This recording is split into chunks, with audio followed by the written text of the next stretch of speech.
Hello everyone, welcome to the live session. I am Diksha from Origin Fertility and IVF Center. Welcome you all to our live session. So जैसे कि आप सब जानते हैं हमारे पहले लाइव सेशंस हुआ करते थे. इस मंथ हमने आज के दिन लाइव सेशन रखा है जिसमें doctor Rashmi Sharma, director of origin fertility and IVF centre, हमारे साथ जुड़े रहेंगे. इतने डॉक्टर रश्मि शर्मा हमें ज्वाइन करते हैं. हमें आप सभी लोग अपने कमेंट्स सेक्शन में अपने क्वेश्चन शेयर कर सकते हैं ताकि लाइव सेशन के दौरान हम आपके क्वेश्चंस का आंसर कर पाएँ और आपकी इनफर्टिलिटी की प्रॉब्लम्स को सॉल्व कर पाएँ. हमारे पास ऑलरेडी काफ़ी सारे पेशेंट्स के क्वेरीज आ रखी हैं जो हमारे यूट्यूब पे, इंस्टाग्राम पे हमें आप लोग क्वेश्चंस करते थे. काफ़ी टाइम से हम लोग लाइव नहीं जा पा रहे थे, तो आज हम लाइव में आए हैं जिसमें हम उन क्वेश्चंस का भी आपको आंसर देंगे और साथ ही साथ अगर आप लाइव सेशन के दौरान ही कोई क्वेश्चन पूछना चाहते हैं हम सब डॉक्टर रश्मि उन सभी क्वेश्चंस का आंसर देंगी. Let's welcome doctor Rashmi to our live session. Doctor Rashmi हमें ज्वाइन कर चुके हैं.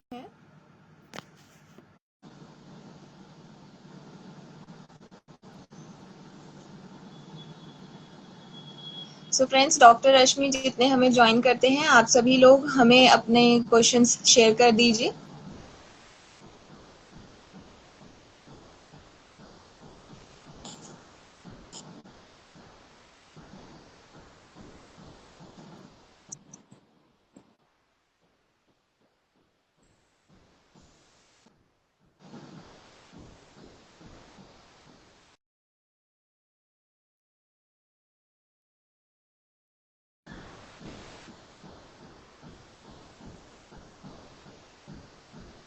लाइव सेशन में हमारे साथ राहुल जी जुड़ चुके हैं.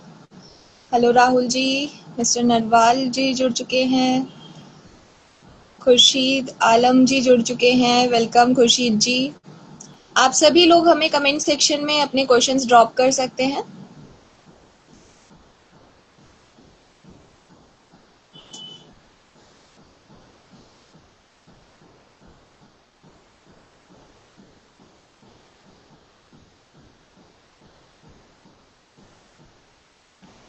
हेलो दिलीप जी हमें ज्वाइन कर चुके हैं जी की तरफ से.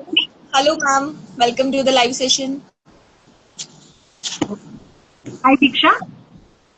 Hello ma'am. Can you hear me? Yes ma'am. Hi everyone. First of all, I should apologize. Live session हम लोग बहुत routinely every day and this time it has taken a little time. I apologize for that, and of course we are ready to answer all your questions in this live session. Ma'am already हमारे पास काफ़ी दिनों से काफ़ी patients के हमारे videos पे, YouTube पे, Instagram पे काफ़ी क्वेश्चंस आ रहे थे. इतने सभी लोग हमें ज्वाइन कर रहे हैं. आप लोग हमें क्वेश्चंस कर सकते हैं लाइव सेशन के दौरान. हम पूरी कोशिश करेंगे आपके क्वेश्चंस का आंसर करने के लिए. मैम हमारे पास मनीषा कुमारी जी की तरफ से एक क्वेश्चन आ रखा है. मनीषा जी पूछ रही हैं, क्या यूनिकॉर्न यूट्रस में गर्ल बॉय दोनों हो सकते हैं ma'am? Of course, Manisha ji, this question. बच्चा लड़का हो या लड़की हो, है ना, यूट्रस में तो वो किसी में भी पल सकते, तो दोनों सेम तरीके से ही पलते हैं. तो ऑफ कोर्स यूनिकॉर्न यूट्रस में कुछ भी हो सकता है, कुछ भी चीज, लड़का लड़की कोई भी चीज गर्भ धारण करना आसान होता है. यूनिकॉर्न में मुश्किल नहीं होता.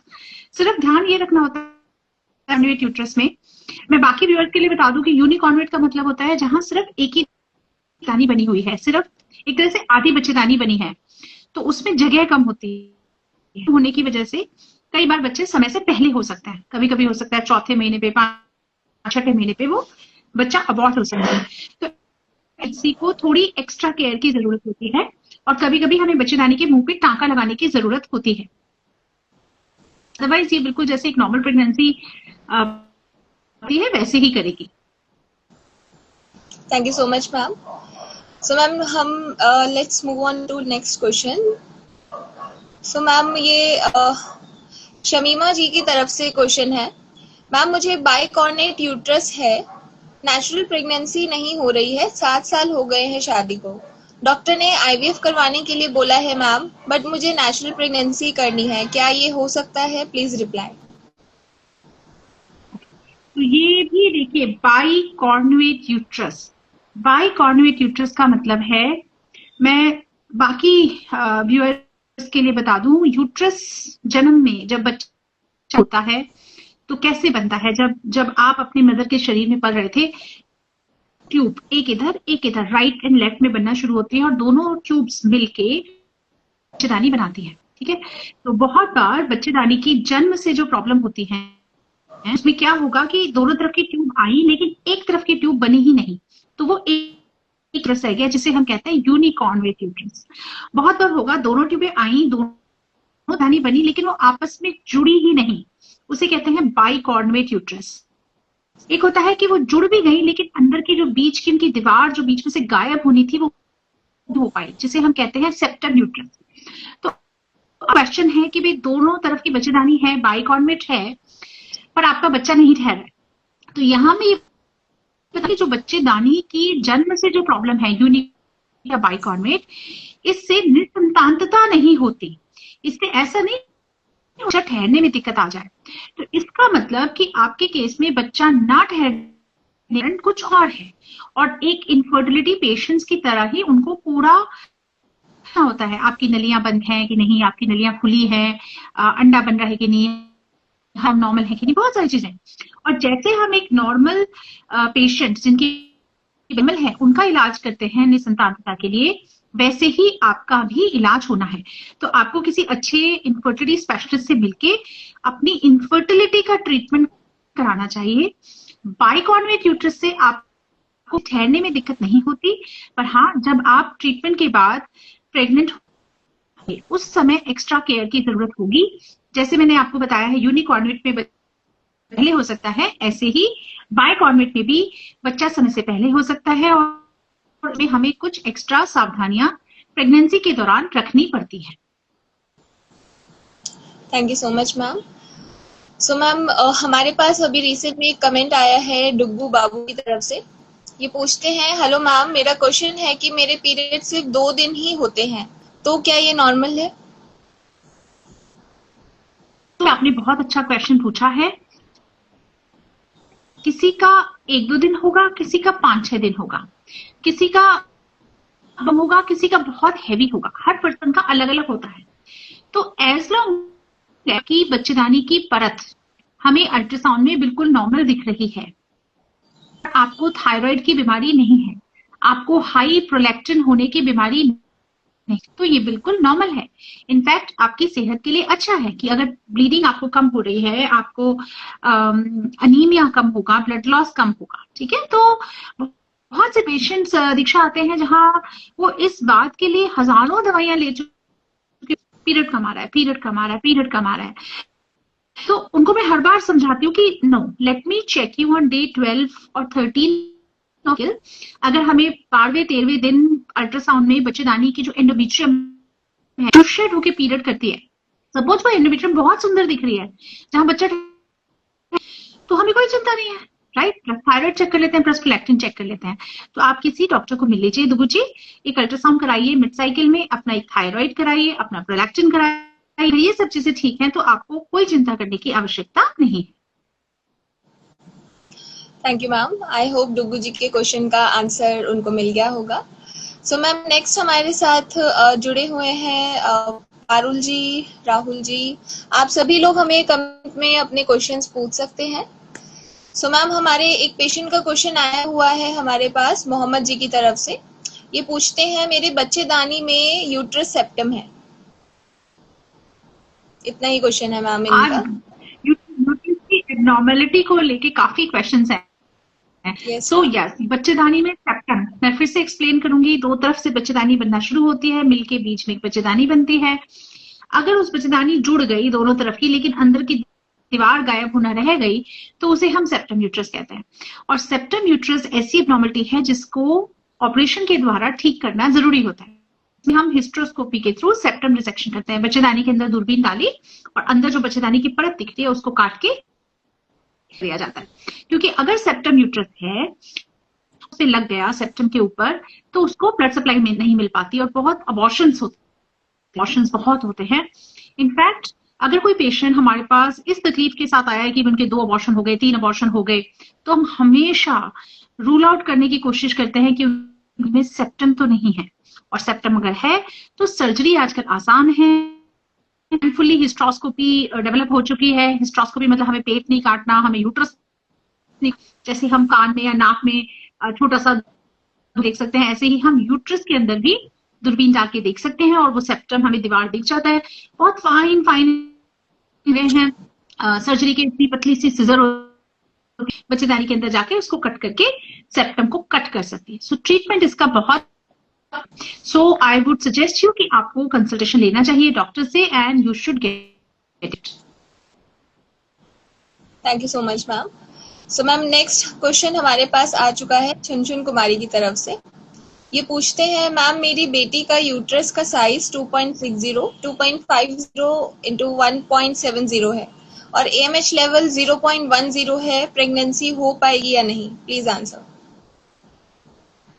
सो देखिए, वैसे तो आपको अपनी सारी रिपोर्ट्स के साथ मिलना चाहिए, पर अगर मैं मोटा मोटा देखूं तो ये प्रॉब्लम कुछ कॉन्जेनाइटल है, जिसमें बच्चेदानी भी शायद प्रॉपरली नहीं बनी है, इसीलिए बच्चेदानी का साइज बहुत छोटा है। अंडेदानी भी शायद बनी नहीं है क्योंकि इसीलिए AMH बहुत कम है। तो ऐसे केस में ऐसे तो और बहुत टेस्ट रिपोर्ट्स करके देखना चाहिए कि क्यों कम है, किस लिए कम है, बट यूजुअली अगर ये जन्म से प्रॉब्लम होती है तो ऐसे केसेस में प्रेगनेंसी संभव नहीं होती। Thank you so much ma'am. So ma'am next patient का हमारे पास एक क्वेश्चन आया हुआ है, मैम मेरे 2 मिलियन स्पर्म है, क्या IVF ही कराना होगा या IUI भी कर सकते हैं? स्पर्म है तो मैं ये कहूंगी कि और टेस्ट करा के देखिए, किसी IVF सेंटर से भी करा के देखिए। अगर आपकी काउंट इतनी ही रह रही है, से कम है, मोटिलिटी कम है, तो 100% IVF की जरूरत है। IUI के लिए कम से कम 5 मिलियन स्पर्म होने बहुत जरूरी होते हैं। तो मेल इनफर्टिलिटी आजकल बहुत कॉमन है।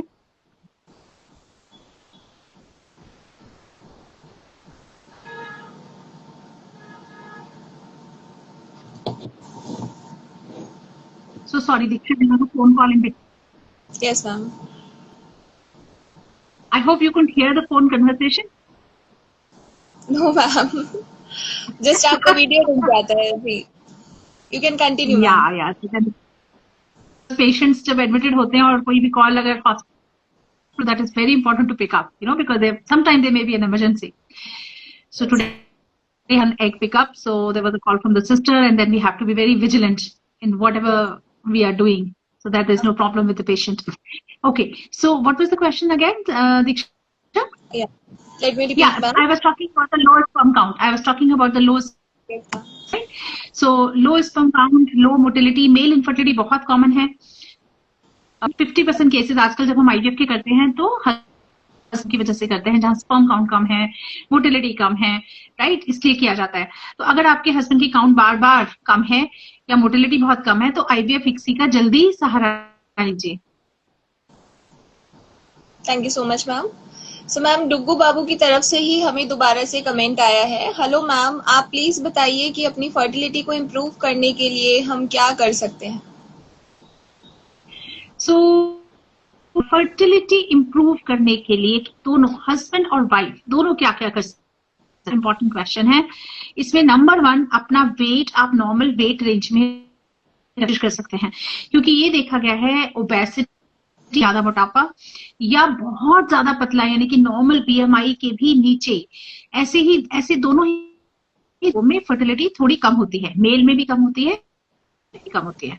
तो अपने वेट को एक नॉर्मल वेट में रखने की कोशिश कर सकते हैं। This is number 1। Number 2, I would say healthy lifestyle, in the sense healthy diet आपका आजकल बहुत पेस्टिसाइड्स एंड बहुत पोल्यूशन एंड बहुत मिलावट है खाने पीने की चीजों में। तो वो जो मिलावटी चीजें होती हैं उससे हमारे बॉडी के डिसरप्ट होते हैं, जिसे हम एंडोक्राइन डिसरप्टर कहते हैं। आजकल एक अलग ही ब्रांच ऑफ मेडिकल साइंस बन चुका है, जिसमें ये स्टडी किया जा रहा है एलिमेंटल टॉक्सिन्स हैं, बाहर से जो हम इतने टॉक्सिन इंजेस्ट कर रहे हैं, उन टॉक्सिन्स का, छोटे टॉक्सिन, हमारी बॉडी पे क्या फर्क पड़ता है। They are specifically labelled as endocrine disruptors. तो सरप्राइज ऐसी चीजें सामने आ रही है कि यस, इनका तो बहुत ज्यादा फर्क पड़ता है। स्पेशली मेल्स के केस में देखा, मेल स्पर्म काउंट समय के साथ साथ बहुत कम होती जा रही है, और उस रीजंस जो माना जाता है वो ये माना जाता है कि शायद जो इतना पोल्यूशन एंड जो इतना टॉक्सिन्स हैं, पेस्टिसाइड्स हैं, उनका कुछ हमारी फर्टिलिटी पे पड़ रहा है। तो one thing that you can do is you can switch to organic food. कोशिश कीजिए कि जितना आप ज्यादा बिना मिलावट का नेचुरल शुद्ध खाएं। That is one important thing that you can do. Second important thing, one is maintain your weight, second is take care of your diet, a good healthy organic diet, and third I would say is keeping your stress down. तो ये एक बहुत जितने भी ART specialist हैं सब इस बात को फील करते हैं कि पेशेंट बहुत टेंशन में होता है, बहुत ज्यादा, वो पेशेंट कंसीव नहीं करता। और जो पेशेंट बहुत रिलैक्स्ड होते हैं, मस्त होते हैं, सोचते हैं होगा नहीं होगा, वो पेशेंट कंसीव करते हैं। तो स्ट्रेस लेवल को आप कम करना की तरफ से क्या कर सकते हैं, चाहे आप स्पिरिचुअलिटी का सहारा लें, चाहे आप योगा का सहारा लें, चाहे आप मेडिटेशन का सहारा लें, या काम अपने आप को बिजी करें काम में, छुट्टी मत कीजिए, घर पे मत बैठिए, अपना कुछ ना कुछ प्रोफेशन में इन्वॉल्व। तो ये 3-4 चीजें हैं जिससे आप नेचुरली अपने को थोड़ा सा इम्प्रूव कर सकते हैं। Thank you so much ma'am. So ma'am next हमारे पास क्वेश्चन आया हुआ है मोटिवेशनल वाइब्स की तरफ से। ये पूछते हैं, मैम मेरी सीधी साइड की ओवरी में एग नहीं बन रहा है, उल्टी साइड की ओवरी में एग बन रहा है, लेकिन उल्टी साइड की फेलोपियन ट्यूब रिमूव करवा चुकी हूँ ब्लॉक होने की वजह से, राइट ट्यूब ठीक है, क्या इस ऐसी कंडीशन में प्रेगनेंसी हो सकती है मैम? प्लीज जरूर आंसर दीजिए। क्या बोल रहे हो, क्या ऐसी कंडीशन में प्रेगनेंसी, क्या पूरा लाइन एक बार पढ़िएगा दोबारा से लिखना। सो मैम पेशेंट पूछ रहे हैं क्या ऐसी कंडीशन में प्रेगनेंसी हो सकती है या नहीं? या प्रेगनेंसी तो डेफिनेटली हो सकती है, लेकिन नेचुरल तरीके से होगी कि क्वेश्चन मार्क है।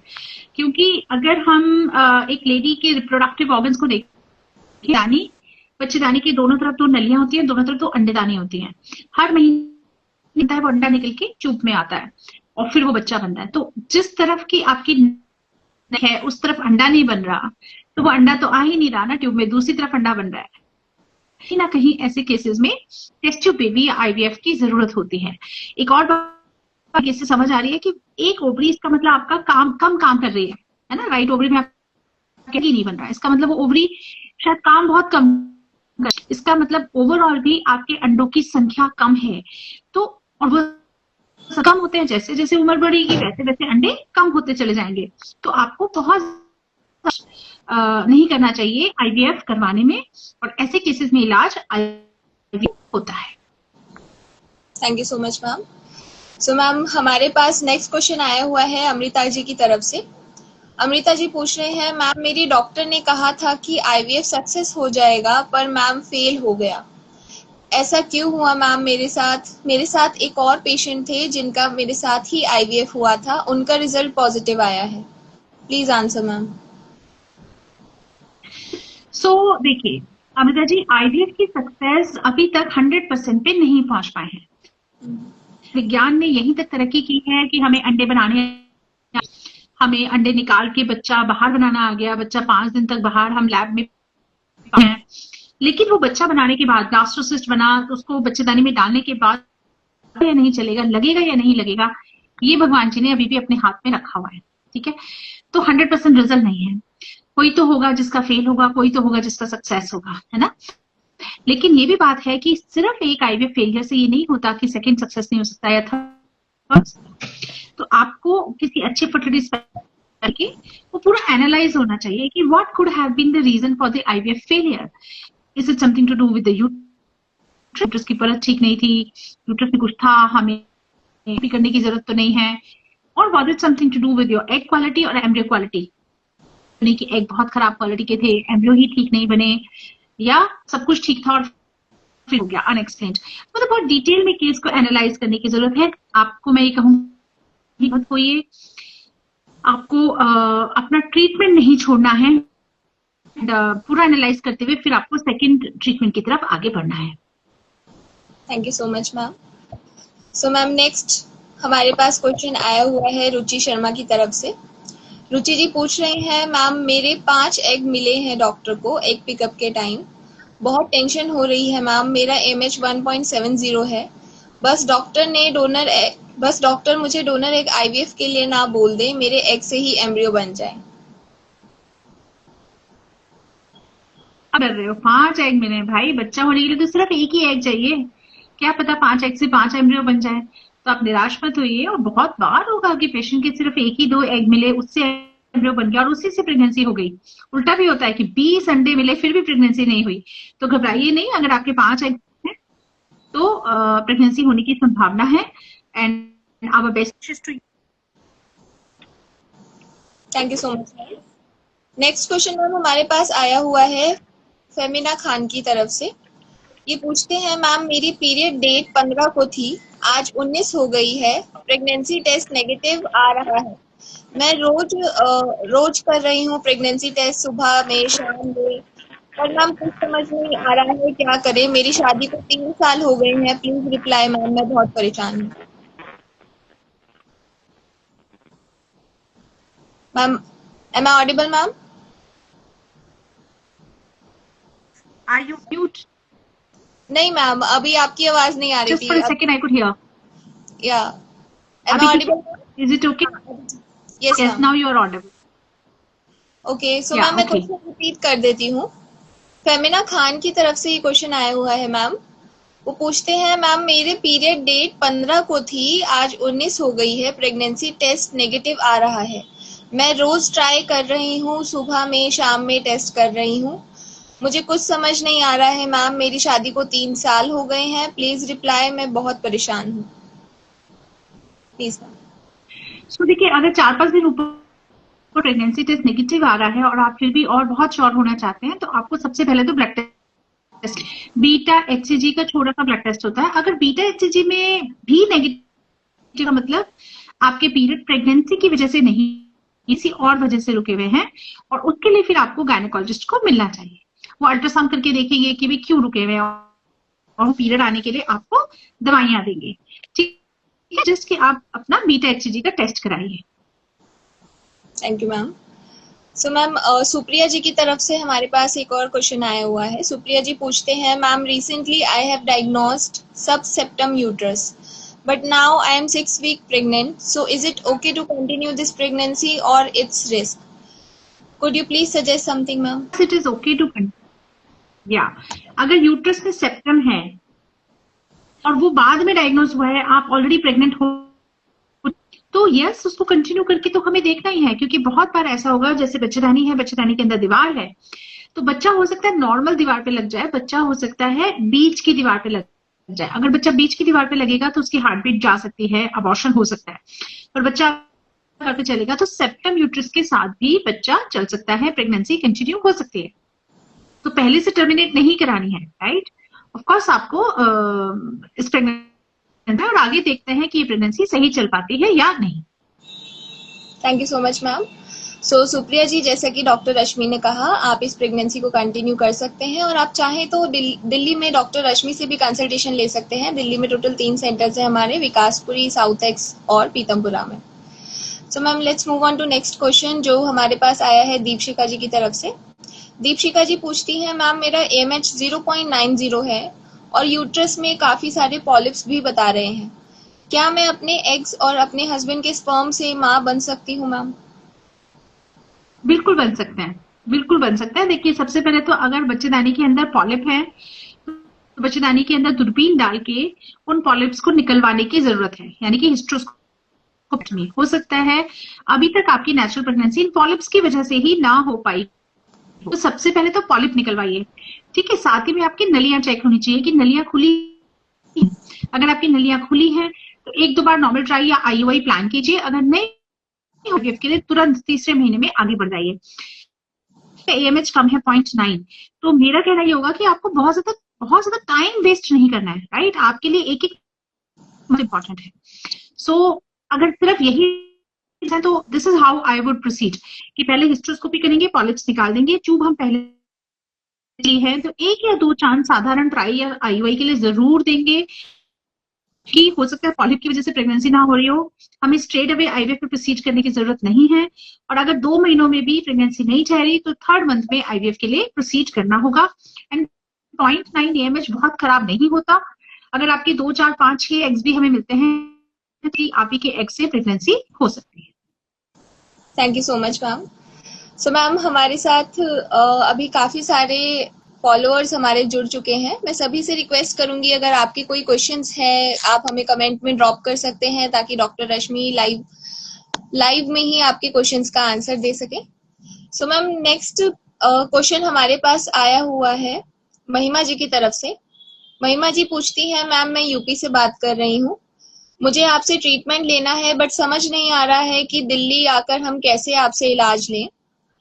और मैम मुझे आईवीएफ से बहुत डर लगता है, इसमें काफी पेन होता है, मैंने सुना है 9 महीने तक बेड रेस्ट भी करना पड़ता है। मैम प्लीज सजेस्ट कैसे आपसे ट्रीटमेंट लिया जा सकता है और क्या ट्रीटमेंट लें। तो सबसे पहले मैं ये आंसर दूंगी कि पेन, नंबर 1 बेड रेस्ट की बिल्कुल कोई होती है आईवीएफ में। इनफैक्ट बेड रेस्ट करना और नुकसानदायक होता है, ये स्टडीज पब्लिश हो चुके हैं। So IVF is just like any other natural pregnancy and there is absolutely zero bed rest. This is number 1. Number 2, pain. There is absolutely no pain in IVF. ठीक, क्योंकि अब तो IVF में बाद में जो प्रेगनेंसी सपोर्ट के लिए लगते थे प्रोजेस्टेरॉन के, जो बड़े पेनफुल इंजेक्शन होते थे, आजकल तो वो भी नहीं लगाए जाते। आजकल सिर्फ 10 दिन के जो इंजेक्शन होते हैं एग बनने के वो लगते हैं, वो भी पेशेंट खुद लगाता है, वो इतने इतने इजी इंजेक्शंस होते हैं। इसके अलावा तो कोई पेन है ही नहीं। इसके अलावा तो वो बेहोश होकर निकल रहे हैं, बच्चा जो डालने का प्रोसेस है वो बहुत आसान है। So there is no pain and there is no need of bed rest in IVF. पहली बात तो आईवीएफ से डन कीजिए। अब आपका दूसरा क्वेश्चन कि अगर आप दिल्ली के बाहर रहते हैं और हमारे पास आके ट्रीटमेंट हैं तो that is easy, you know, there are patients जो बहुत दूर दूर से आते हैं कि प्रॉपर कोऑर्डिनेशन करके आपको आना है। आप हमारे कोऑर्डिनेटर से कांटेक्ट करके रखेंगे। दिल्ली में आएंगे कि पीरियड के 2nd या 3rd डे आप दिल्ली पहुंचे, जैसे ही हमने देखा कि अच्छा अल्ट्रासाउंड आपका ठीक है और सही में आपको आईवीएफ की जरूरत है, तो आपका आईवीएफ शुरू हो जाएगा ताकि आपको पहले आके टाइम वेस्ट ना करना पड़े। उसी दिन से आपका आईवीएफ शुरू किया। तो लगभग 15 दिन का स्टे दिल्ली का अपना रख, जैसे ही हमने बच्चा आपके अंदर डाला 15 से 20 दिन आप वापस अपने शहर में वापस जा सकते हैं। आजकल इतना डिजिटल कनेक्शन है और सब जगह उपलब्ध है कि आपको दिल्ली में रुकने की आवश्यकता ही नहीं है। आपको सिर्फ अंडे बच्चे डालने तक ही रुकना है। बच्चा मैंने आज डाल दिया, एम्ब्रियो ट्रांसफर आपका आज हो गया, तो फ्लाइट पकड़ के कहीं भी जा सकते हैं आप, देश छोड़िए विदेश भी जा सकते हैं। और वही अपना ब्लड टेस्ट करके रिपोर्ट बताएंगे, आप वहीं पे अल्ट्रासाउंड करके अपना ऑनलाइन कंसल्ट करेंगे, ट्रीटमेंट आपका ऑनलाइन हो सकता है उसके बाद, है ना। तो it's easy, it is not like कि आपको 3 महीने आके रुकना पड़े। Thank you so much ma'am. So ma'am हमारे पास नेक्स्ट क्वेश्चन आया हुआ है राकेश जी की तरफ से। राकेश जी पूछते हैं, मैम मेरी वाइफ की सारी रिपोर्ट्स नॉर्मल है, 4 बार हम आईयूआई भी ट्राई कर चुके हैं, but her bar cyst develop हो जाता है जिसके कारण हमें सक्सेस नहीं मिल पा रही है। मैम प्लीज सजेस्ट कोई और इलाज करना चाहिए या अभी भी हम नेचुरल तरीके से या आईयूआई से माँ बाप बन सकते हैं। देखिए, अगर आपकी अनएक्सप्लेन्ड है, तो अनएक्सप्लेन्ड का मतलब है कि सारी रिपोर्टें नॉर्मल है। सारी रिपोर्ट मतलब होने का हस्बैंड की रिपोर्ट बिल्कुल नॉर्मल है और बच्चेदानी है, वाइफ में अंडा बन रहा है, नलियां खुली हुई हैं, सब कुछ नॉर्मल है, बच्चा होने के लिए जो जो चाहिए, और आपस के आपसी संबंध भी आपके, और फिर अगर 2 साल बच्चा नहीं खाएगा, मतलब आप इनफर्टिलिटी से जूझ रहे हो। इस तरह का जो केस होता है वो सबसे मुश्किल होता है ट्रीट करना, इन द सेंस क्योंकि इसमें एक्चुअली में आईवीएफ फिक्सिंग की जरूरत होती है। तो आई वुड से अगर आप आईयूआई फेल हो चुके हैं, आपकी नेचुरल ट्राई, आप कितने साल, जितने भी साल आपकी शादी के हुए हैं वो फेल हो चुका है, तो अब आपको जल्दी से आईवीएफ, और आईवीएफ स्टेप ऊपर चीज होती है जिसे हम कहते हैं आईवीएफ इक्सी की तरफ बढ़ जाना चाहिए, ज्यादा लेट नहीं करना चाहिए। Thank you so much ma'am. I hope Rakesh ji आपके क्वेश्चन का आपको आंसर मिल गया होगा। आप चाहें तो दिल्ली में हमारे पास आकर डॉक्टर रश्मि से कंसल्टेशन ले सकते हैं। मैंने आपको कमेंट सेक्शन में हमारा हेल्पलाइन नंबर ड्रॉप कर दिया है, that is 8080809084। So ma'am next question पर चलते हैं, जो कि है हमारे पास सुमैया जी की तरफ से। सो मैम सुमैया जी पूछते हैं, मैम मुझे पीसीओएस है, पीरियड डिले होकर आते हैं, 1 से 2 महीने आते भी नहीं है, यूट्रस में फाइब्रॉइड्स भी हैं, डॉक्टर ने ऑपरेट कराने के लिए कहा है, मैम प्लीज सजेस्ट। सो ये दो अलग अलग प्रॉब्लम, एक फाइब्रॉइड एक पीसीओडी। तो पीसीओडी के ऊपर तो I would say origin fertility and IVF के पूरी डिटेल्ड वीडियोस हैं, पार्ट 1, पार्ट 2, पार्ट 3, पार्ट 4 करके बहुत सारी, आप उनको बहुत ध्यान से देखें। पीसीओडी में एक तो आप कुछ कम रखना है ना, जितना आप बेटर लाइफस्टाइल पे जा सके वो इंपॉर्टेंट है।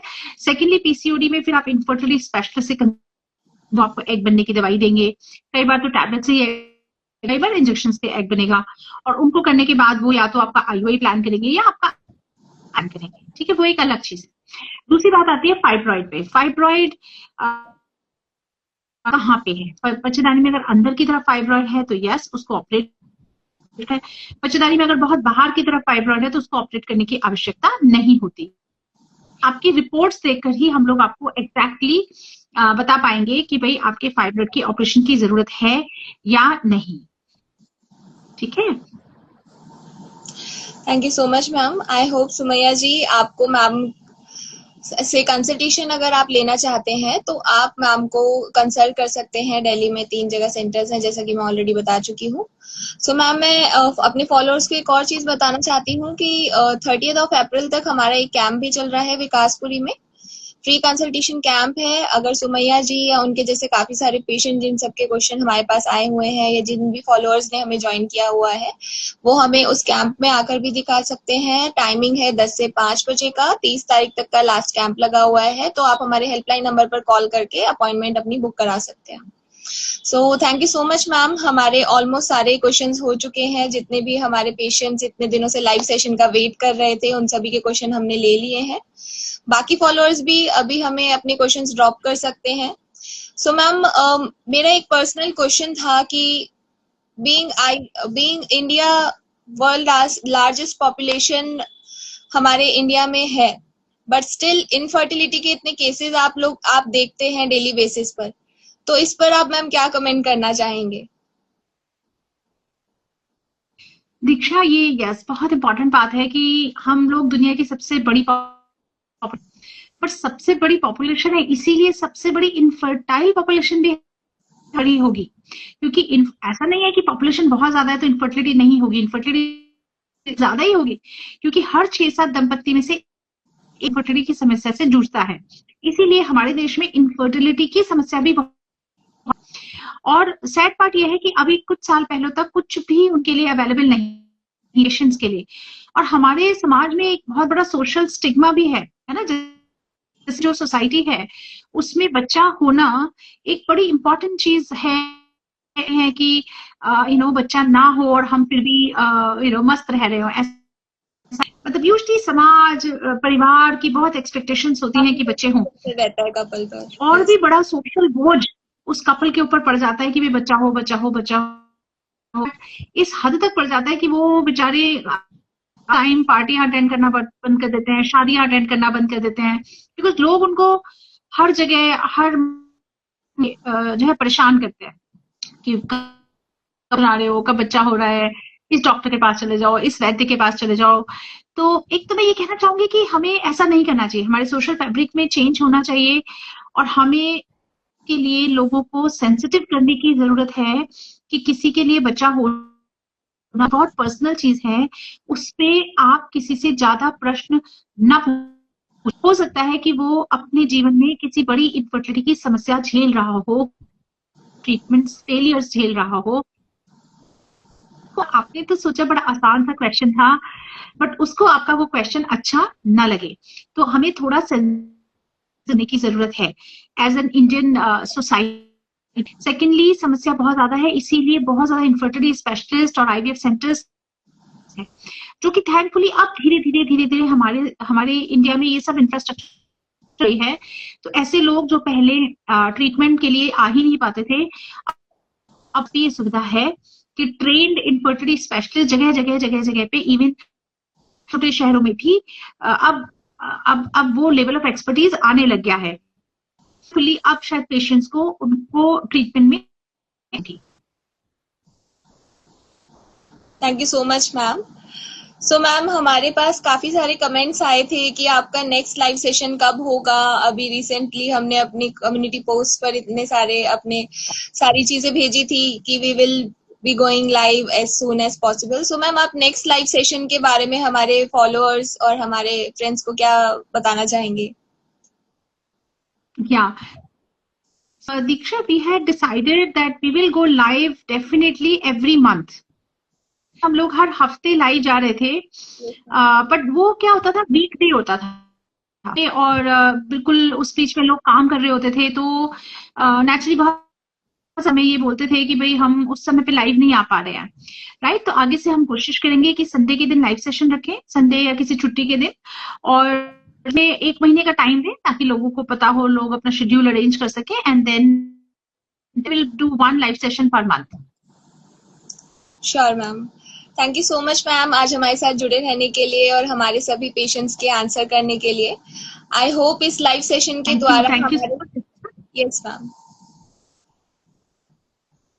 सो आई होप हमारे सभी फॉलोअर्स, जितने भी पेशेंट हमारे साथ जुड़े हुए हैं, सभी को अपने क्वेश्चंस का आंसर इस लाइव सेशन के द्वारा थोड़ी सी मदद मिलती हो। So ma'am, thank you so much और मिलते हैं नेक्स्ट लाइव सेशन में। Yes, thank you Diksha, and thank you all of you. Thank you ma'am.